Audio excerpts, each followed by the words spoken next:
Hello, Richmond County residents. Celeste Gotell coming to you from the Senior Center Without Walls for Richmond County with the July 26th to the August 2nd edition of What's Happening. All kinds of activities taking place over the coming week of interest to older adults. So I'll begin on Saturday the 26th. Saturday the 26th, the Lord Ways Acadian Festival is underway, and there'll be a breakfast from 7 to 10 a.m., followed by a children's parade at 9 a.m., Blessing of the Fleet board parade at 11:30, and then in the afternoon there's an Acadian motor show at 1 to 6, and then chowder and meat pie served for supper at 4 p.m.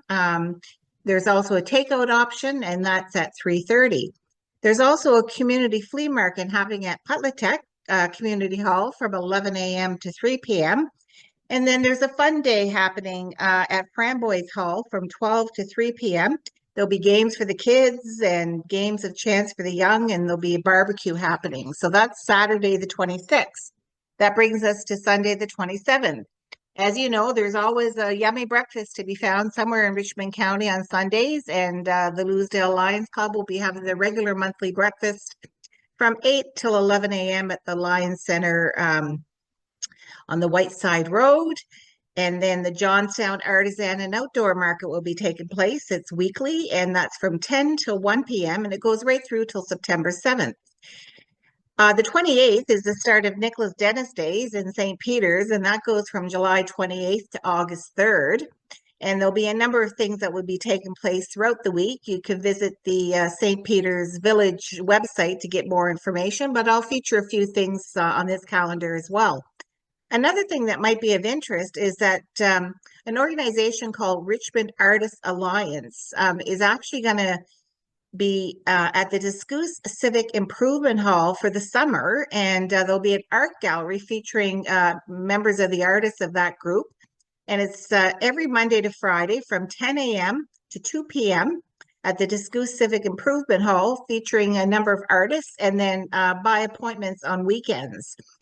On the 29th, Tuesday, the River Roots Farm Stand will be open from 10 till 7 p.m., and that's on Church Point Road in River Bourgeois. And there'll be an annual scavenger hunt as part of the Nicholas Dennis Days, and that goes from in the afternoon, and registration is from 1 to 2 p.m. And there'll also be an Acadian Bistro at La Picasse Center in Petit Gras at 5 p.m. So that brings us to Wednesday. Wednesday morning, the St. George Channel Hall has their regular coffee from 10 till 12 noon. And in the afternoon, throughout the summer, at the Lenoir Landing in Ayrshire, is tea in the museum. That goes from 2 to 4 p.m., so you can stop in, enjoy a cup of tea and some treats. It's $8 per person or $6 for members. The Nicholas Dennis will have a museum open house as part of their festival, and that's in St. Peter's. It's from 1 to 4, so it's at the Nicholas Dennis Museum, and the cost is free for that. And there'll also be an auction at the McCaskill Museum at the St. Peter's Hall. Again, the cost is free for that. The viewing begins at 6 p.m., and the auction opens at 7:30.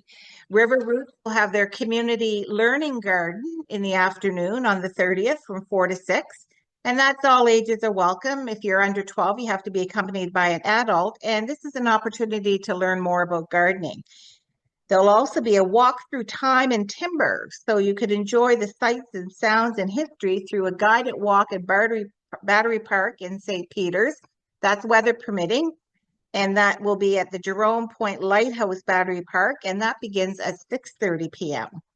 That brings us to the 31st, which is Thursday, which is the beginning of the Lennox Passage Yacht Day Harbor Fest in Discoos, and that runs from the 31st to August 3rd. So there'll be activities taking place for that. And again, if you want more information, you could probably visit their Facebook page. That morning at the West Bay Community Center will be the Coffee and Conversation. Their weekly coffee conversation goes from 10 till 12 noon. There'll be some blacksmithing demonstrations at the Lenoir Forge in Ayrshire from 2 to 4, and that's every Thursday and Tuesday afternoon. And I forgot to mention it for the 29th. So actually on the 29th, you can also partake in the blacksmithing demonstrations at Lenoir Forge in Ayrshire from 2 to 4. As part of the Nicholas Dennis Days, there'll be a graveyard tour at the Roman Catholic Cemetery on Thursday, the 31st, and Claire Rankin will be there to provide you with a bit of insight into the history of the community. Again, that's at the Catholic Church on Grenville Street, and that begins at 6:30, and of course, that's weather permitting. Finally, Thursday evening, the regular 45 card game at the Discount Civic Improvement Hall at 7:30 p.m. That brings us to Friday the 1st, and Friday the 1st, there'll be a celebration at the United Church. It's their 100th anniversary, and from 1 to 4 p.m. at the Bonnie Bray Club in St. Peter's, there'll be music, there'll be barbecue, cake, etc., and that is hosted by the St. Peter's United Anniversary Committee. That brings us to Saturday the 2nd, and there'll be the 11th. Brador Lake Biosphere Region Association is offering a bird watch.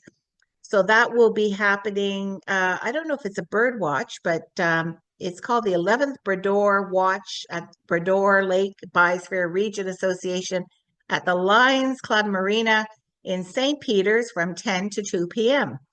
And then in the afternoon, if you're in the area, you can drop in at the Farmer's Pantry because they've got some free live entertainment going on, and that's in St. Peter's as well. And also that Saturday, there's an artisans market happening from 10 to 2 p.m., and that's at the United Church Hall on Grenville Street. So that concludes the week of July 26th to August 2nd. As I mentioned, there's lots going on in Richmond County throughout the summer. And this calendar is brought to you by the Seniors Take Action Coalition as part of the Senior Center Without Walls for Richmond County project, which has been funded by Department of Seniors and Long-Term Care through their Age-Friendly Community Grant. And this is a close partnership that we have with our friends at Toledo Community Television, who do a lot to support this community and to get information and communication out there to people so that people know what's going on. So that's all for this week, and I look forward to joining you guys in next week to bring you more information about some of the exciting things that will be happening. So until then, take care.